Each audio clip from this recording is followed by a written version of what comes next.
ہمارے سندھ میں تفضیلیت کا فتنہ پنجاب سے آیا ہے، راول پنڈی سے حنیف قریشی، حسین الدین شاہ اینڈ کمپنی، عبد القادر شاہ.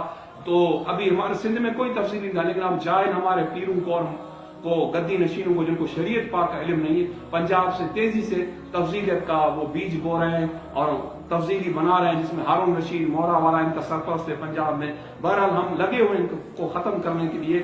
اللہ تبارک و تعالی ہمیں توفیق دے. ہمارے دعا کریں کہ فتنہ تفضیلیت کو پورے پاکستان سے اس کو جڑ سے اکھاڑ دیں. میں علماء کی خدمت میں دست بستہ عرض کروں گا، علماء اور مشائخ کی خدمت میں، کہ مہربانی کریں. اس وقت اہل سنت کو جو سب سے بڑا خطرہ ہے وہ ہمیں وہابیوں، دیوبندیوں، شیعہ سے اتنا نہیں جتنا اپنے ان تفضیلیوں سے جو ہماری ساتھ ہیں، ہماری صفوں میں بیٹھے ہیں، 11ویں کرتے ہیں، 12ویں کرتے ہیں، عرس کرتے ہیں، نقشبندی ہیں، قادری ہیں، چشتی ہیں، سہروردی ہیں، لیکن وہ صحابہ کی گستاخیاں کرتے ہیں. اس فتنے کو دیکھیں.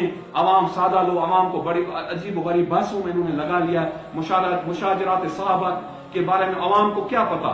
عوام تو جاہل ہیں. انہیں ان پیروں اور خبیث مولویوں نے اور خبیث پیروں نے لگا دیا یہ ہوائے نفس کے پجاری ہیں. ایران انہیں براہ راست ایڈ دے رہا ہے. ایران نے پنجاب کے ابھی کافی پیروں کو بلایا تھا اور ویزا دیے تھے اور انہیں کہا تھا کہ شیعہ مذہب کے لیے تبلیغ کرو، جس طرح طاہر القادری کو ایران نے گمراہ کیا.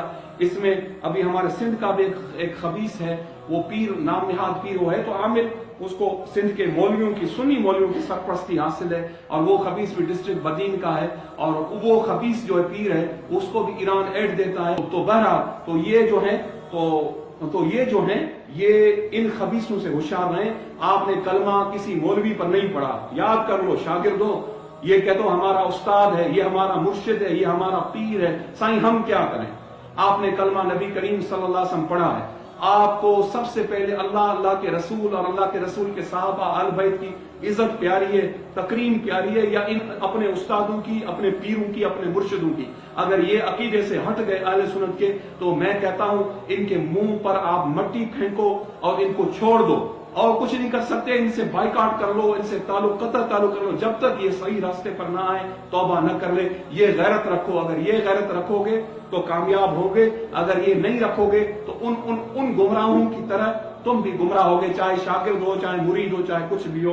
تو کلمہ تم نے نبی کریم صلی اللہ علیہ وسلم پڑھا ہے، کلمہ تم نے یاد کرو تم نے نبی کریم صلی اللہ علیہ وسلم پڑھا ہے. تو یہ مومن کو ایسا ہونا چاہیے جیسے صحابہ کرام رضوان اللہ تعالیٰ عنہم اجمعین رسول اللہ صلی اللہ علیہ وسلم کے پروانے تھے. وہ نبی کریم صلی اللہ علیہ وسلم کی ناموس پر جانیں لٹا دیتے. اولیاء اللہ اور ہمارے جو اکابر علماء اور مشائخ وہ رسول اللہ صلی اللہ علیہ وسلم پر کی حرمت اور ناموس اور صحابہ کی حرمت اور ناموس پر اپنی جانیں لٹا دیتے، اپنا سارا تعلق ختم کر دیتے.